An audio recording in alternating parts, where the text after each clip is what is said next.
రైతు బీమా సొమ్మును కాజేసేందుకు పక్కా స్కెచ్ వేశారు ఆ రైతులు బతికుండగానే చనిపోయినట్లు నకిలీ మరణ ధృవీపత్రాలు సృష్టించి రికార్డులు తారుమారు చేశారు. నామినీలుగా ఉన్న భార్య బొట్టు గాజులు తీసేసి అధికారులను ఏమార్చి సినీ ఫక్కీలో ఒక్కొక్కరు 5 లక్షల చొప్పున బీమా ఎక్స్గ్రేషియా కొట్టేశారు. మంజీరా బ్యాంకులో తలా 2 లక్షల ఇన్సూరెన్స్ డబ్బులను నొక్కేశారు. మెదక్ జిల్లా గుట్టుకిందపల్లి గ్రామానికి చెందిన పిట్ల శ్రీను, ఎలిగేడి మల్లేశం అనే రైతులు రైతు బీమా పథకం డబ్బుల కోసం బతికున్నా చనిపోయినట్లు నకిలీ పత్రాలు సృష్టించారు. ఒక్కొక్కరు 5 లక్షల చొప్పున నొక్కేశారు. పంచాయతీ కార్యదర్శి సహకారంతోనే డెత్ సర్టిఫికెట్ సృష్టించారని ఎవరికీ అనుమానం రాకుండా ఓటరు గుర్తింపు రేషన్ కార్డుల్లో సైతం తొలగించారు. డెత్ సర్టిఫికెట్ ఆధారంగా తమ పేరిట ఉన్న భూమిని భార్యల పేరిట పౌతి మార్చే రికార్డులను తారుమారు చేశారు. ఈ తతంగమంతా గ్రామ సర్పంచ్ కుమారుడు వెంకటాద్రి హయాంలో జరిగిందని గ్రామస్తులు అనుమానం వ్యక్తం చేస్తున్నారు.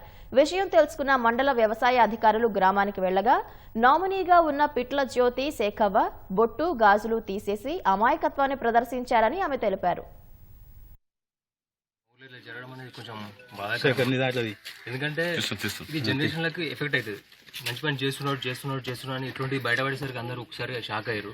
గవర్నమెంట్ ఆఫీస్ లో ఏదైనా సరే పొద్దున ఏదైనా పని మీద పోయినాం అనుకో, అరే గుడ్డకింపల్లా అనే పరిస్థితి వచ్చింది. ఇక 30 సంవత్సరాల నుంచి పింఛన్ వచ్చింది. ఇప్పుడు నేను నా ఆధార్ కార్డు తెస్తా, మంచి అదే ఆధార్ కార్డు చేస్తాను, ముగ్గురు పెడతాను. ఇప్పుడు పింఛన్ వచ్చేటోళ్ళు ఎంతమంది ఉన్నారో చూసుకో. నా ఆధార్ కార్డు తెస్తా ఎన్ని సంవత్సరాలు ఉన్నా, ఒకరి దాకా 50 ఉన్నా. నేను నా 60 సంవత్సరాలు చేస్తాను. 60 సంవత్సరాలు మంచి 12 మంది ఇస్తే 60 సంవత్సరాలు చేసి పంపినారు.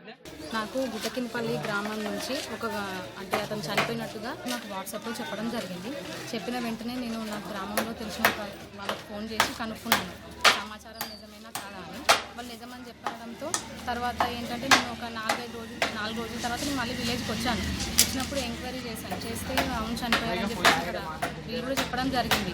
దాంతో నాకు డెత్ సర్టిఫికేట్ వచ్చింది. అంటే ఇట్లా ఈ పలానా వ్యక్తి చనిపోలేదు కానీ చనిపోయినట్టుగా కాగితాలు సృష్టించారు అని చెప్పడంతో నేను మళ్ళీ ఎంక్వైరీ చేస్తే ఇక్కడ వ్యక్తి ఉన్నట్టు నాకు కూడా తెలిసింది.